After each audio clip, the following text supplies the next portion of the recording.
نحمده ونستعينه ونستغفره ونعوذ بالله من شرور أنفسنا ومن سيئات أعمالنا من يهده الله فلا مضل له ومن يضلل فلا هادي له أشهد أن لا إله إلا الله وحده لا شريك له وأشهد أن محمدًا عبده ورسوله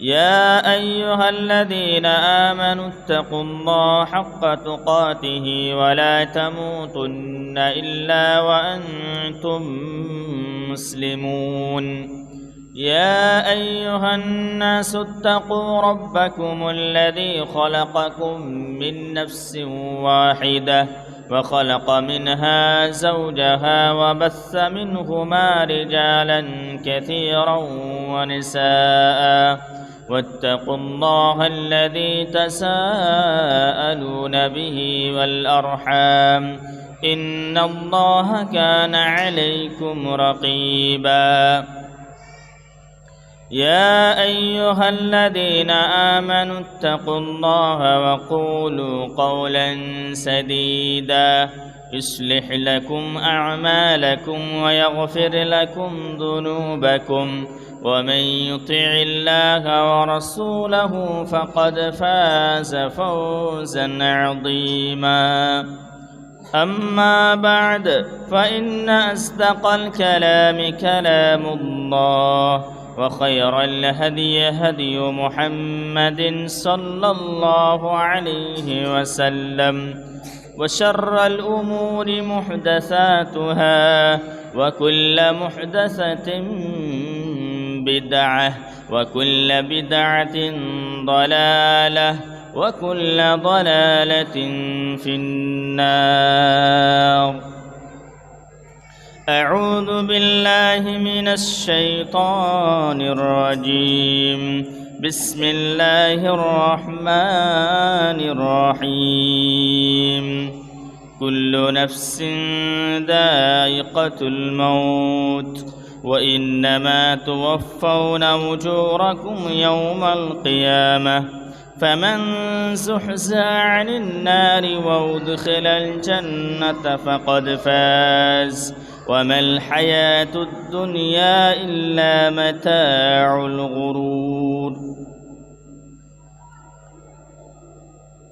وقال النبي صلى الله عليه وسلم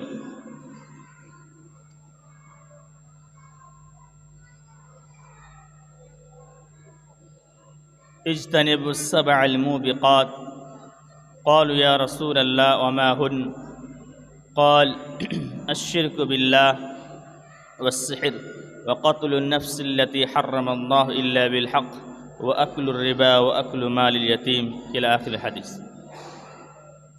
শ্রদ্ধেয় সম্মানিত এই পবিত্র সভার সভাপতি মহোদয়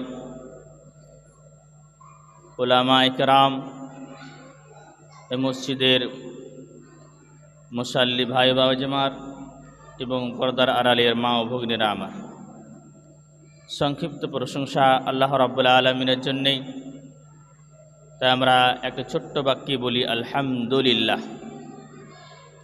তারপর দরুদ সালাম অবতীর্ণ হোক সমস্ত আম্বিয়া এবং রসুলের প্রতি, বিশেষ করে আমাদের ধর্মের গুরু কওমের সেরা মাহাত্ম মহাপুরুষ জনাব মুহাম্মদুর রাসূলুল্লাহ সকলে বলুন সাল্লাল্লাহু আলাইহি ওয়াসাল্লামের উপর শত কোটি শান্তির ধারা বিবর্ষিত হোক। আল্লাহুম্মা সাল্লিম ওয়া সাল্লি আলাইহি। সম্মানিত সুধী,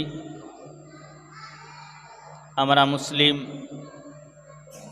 আমাদের ধর্মের নাম ইসলাম। মুসলিম এবং ইসলাম বলতে সেটাই বোঝায় যে মুসলিম আল্লাহ রাব্বুল আলামিনের সামনে নিজেকে ঝুঁকিয়ে দেয়, অর্থাৎ আল্লাহ এবং রাসূল সাল্লাল্লাহু আলাইহি ওয়াসাল্লাম আমাদেরকে যেভাবে চলতে বলেছেন, যেভাবে উঠতে বলেছেন, যেভাবে বসতে বলেছেন, যদি আমরা সেইভাবেই চলি তাহলে আমাদের নাম যে মুসলিম, আমাদের ধর্মের নাম যে ইসলাম টিকে থাকবে। আর যদি আমরা সেভাবে না চলি, সেভাবে না করি, তাহলে আল্লাহ এবং রাসূল সাল্লাল্লাহু আলাইহি ওয়াসাল্লামের বিরোধী করার কারণে আমাদের ধর্মের নাম ইসলাম আর থাকবে না, আমরা যে মুসলিম সেটাও থাকবে না। প্রিয় শ্রোতা মণ্ডলী, আমরা জালসা জুলুস শুনছি আলহামদুলিল্লাহ, সভা চলে আলহামদুলিল্লাহ, কিন্তু এরকম সভা সব জায়গায় যে পাবেন খুবই মুশকিলকর, খুবই কঠিন। তাই আপনাদের সুযোগ করা হচ্ছে, আপনারা যারাই বাইরে থাকছেন অবশ্যই আসার চেষ্টা করুন। বলার উদ্দেশ্য এই জামানাতেই, এই সময় যে একটা রঙিন জামানা, এই রঙিন জামানাতে নিজেকে পাপ থেকে বাঁচানো কত যে কঠিন, সেটা জিহাদের মতোই বলা যেতে পারে। কেননা এই দুনিয়াতে যে মানুষ বসবাস করছে, নিজের ইচ্ছাকে যে দমন করতে হবে, নিজের রাগকে যে পানির মতো পান করে দিতে হবে, সেটা করা এই জামানাতে খুবই কঠিন। যারাই করছেন সেটাকে মনে করে নিতে হবে যে আমি মুজাহিদ, আমি জিহাদ করছি। বলা বাহুল্য যে আল্লাহ রাব্বুল আলামিন আমাকে এবং আপনাকে যেভাবে চলতে বলেছেন এই দুনিয়ার বুকে, সেভাবেই চলবো অবশ্যই। যদি আমরা সেভাবে না চলি তো আল্লাহ এবং রাসূল সাল্লাল্লাহু আলাইহি ওয়াসাল্লাম আমাদের জন্যে যে শাস্তি, সেটা জাহান্নামে হোক কিংবা পরকালে হোক কিংবা ইহকালে হোক, যেটাই শাস্তির কথা বলা হয়েছে, অবশ্যই সেই শাস্তি, সেই আযাব আমাদেরকে গ্রাস করবেই, ধরবেই।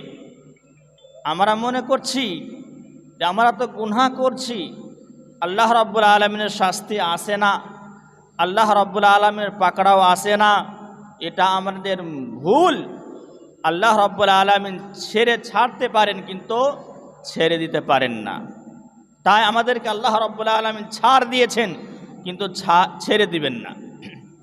বলা উদ্দেশ্যই আজকের বক্তব্যের বিষয় যেটা হচ্ছে, সেটা হচ্ছে কি যে জাহান্নাম যাওয়ার কারণ এবং তার ভয়াবহতা।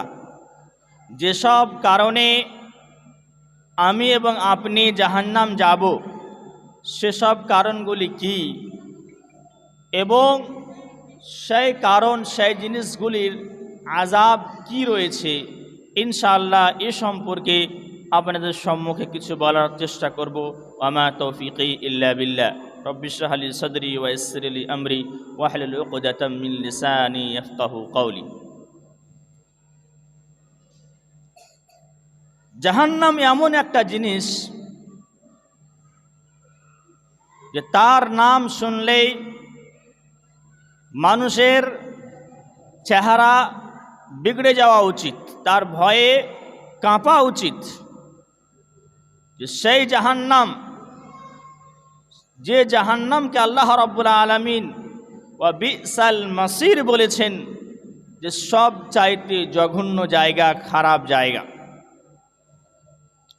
যেই জাহান্নাম,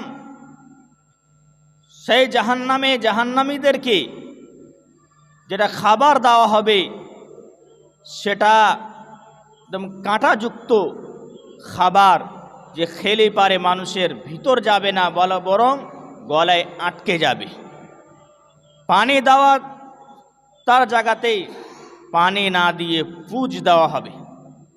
শুধুমাত্র সেই জাহান্নামের একটি কথা বললেই, হাদিস বললেই বুঝতে পারবেন যে জাহান্নাম কত কঠিন জায়গা।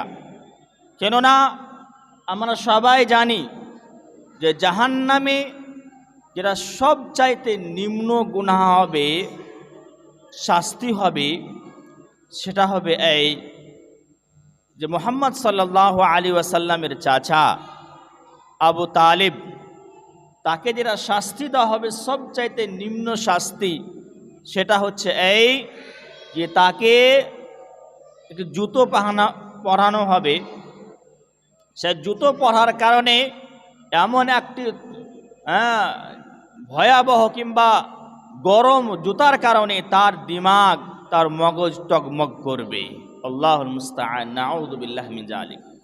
যদি এটাই যদি সবচাইতে গরম কিংবা সবচাইতে নিম্ন আযাব হয়, তাহলে সেই জাহান্নামের আযাব কি হতে পারে? অনেকগুলি আযাব আমরা শুনবো আজকে ইনশাআল্লাহ। সেই আযাব, সেই জাহান্নামে আমাদেরকে দেওয়া হবে যারা এসবগুলি পাপ করবে। অনেকগুলি পাপ রয়েছে, অনেকগুলি কাজ রয়েছে যেটা আমাদের সমাজে আমরা সেগুলি করে থাকি আর আমরা ভ্রুক্ষেপ দিই না। যেটা করছি আজকে সেগুলি কারণ কিংবা সেগুলি কাজ আমরা যে করে থাকি অবশ্যই আমরা শুনব। তার মধ্যে হচ্ছে একটি এই যে আমরা আল্লাহ রাব্বুল আলামিনের সাথে কাউকে শরীক করে থাকি, শিরক করে থাকি। আমাদের মধ্যে তাওহীদ উঠে গেছে।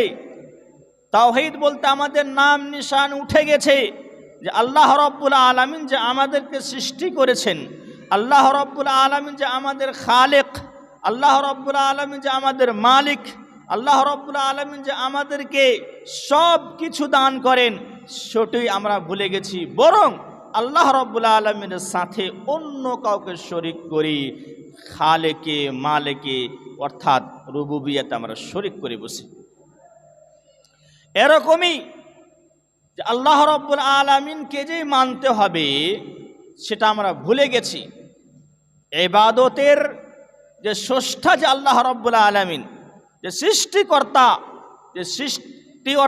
তাকে যে মানতে হবে, তার সামনে যে আমাদেরকে ঝুঁকতে হবে, এক মানতে হবে, সেটা আমরা ভুলে গেছি। কিছুগুলি আল্লাহ রাব্বুল আলামিনের আসমা ও সিফাত রয়েছে, তার গুণাবলী রয়েছে, সেটাতে আল্লাহ রাব্বুল আলামিনকে এক মানতে হবে, আমরা সেটাই ভুলে গেছি। আমরা সব জিনিসে রুবুবিয়াতে, উলুহিয়াতে, আসমা ও সিফাতে আল্লাহ রাব্বুল আলামিনের সাথে অন্য কাউকে শরীক করি। একে বলা হয় শিরক। শিরক বলা হয় মা উযিয়া লিগাইরি মাহাল্লিহি, কি যে জিনিসটা যে জায়গায় রাখা দরকার সে জায়গাতে না রেখে অন্য জায়গায় রাখাকে বলা হয় শিরক। এটা হচ্ছে জুলম, তাকে বলা হয় শিরক। কারণ আল্লাহ রাব্বুল আলামিন তিনি বলছেন ওয়াইদ ক্বালা লুকমানু লিবনিহি ওয়া হুয়া ইয়াইদুহু ইয়া বুনাইয়া লা তুশরিক বিল্লাহ ইন্নাশ শিরকা লাযুলমুন আযীম। যখন লুকমান আলাইহিস সালাম নিজের বৎসকে, নিজের ছেলেকে তিনি আদেশ করছেন, ইয়া বুনাইয়া, হে আমার প্রিয় সন্তান, হে আমার বৎস, লা তুশরিক বিল্লাহ, তুমি আল্লাহর সঙ্গে শরীক করো না।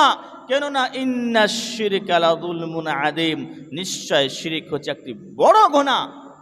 এখানে যে আল্লাহ রাব্বুল আলামিন ইয়া বুনাইয়া শব্দ ব্যবহার করলেন, আমার প্রিয় সন্তান, আজকে দেখবেন আমাদের সমাজে সেই সন্তানকে ডাক দেয়, এবে শোনাবে, এইগুলি শব্দ ব্যবহার করা হয় আমাদের সমাজে। যদি এইগুলি শব্দ ব্যবহার করি তাহলে আমার সন্তান কি কোনোদিন ভালো হতে পারে? আপনাকে আবার সেই ছেলে গালি দিবে, এবে এই শালা বেটা শালার বাপ, আর তার বাপকে গালি দিবি। কিন্তু না, এখানে লুকমান আলাইহিস সালাম নিজের বৎসকে, নিজের ছেলেকে এইভাবে বলছেন, ইয়া বুনাইয়া, হে আমার প্রিয় সন্তান, হে আমার বৎস, লা তুশরিক বিল্লাহ, তুমি আল্লাহর সঙ্গে শরীক করো না। কেন? ইন্নাশ শিরকা লাযুলমুন আযীম, নিশ্চয় শিরক হচ্ছে সবচাইতে বড় গুনাহ।